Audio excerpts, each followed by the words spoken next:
Benedict, marami bang nahuli ang MMDA ng mga obstruction sa mga kalye dyan sa Tondo?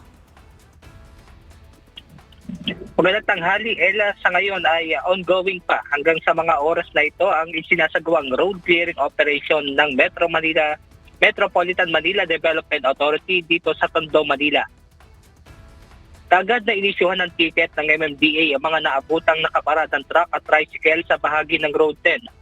Bukod sa illegal parking, kabilang din sa mga sinita ng mga tauhan ng MMDA at Land Transportation Office ang mga tricycle na walang plaka.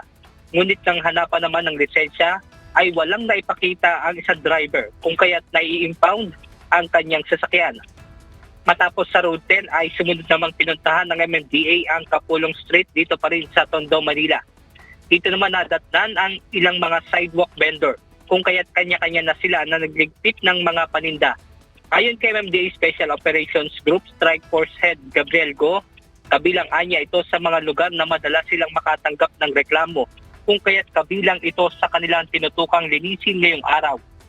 Dagdag pa ng MMDA na bahagi rin ito ng kanilang hakbang upang matiyak na may maayos na madadaanan ng mga motorista sa kabila na rin ng ginagawang EDSA rehab. Yan mo ng ating update mula rito sa Tondo, Manila. Balik sa inyo dyan, Ella. Maraming salamat, Benedict Samson.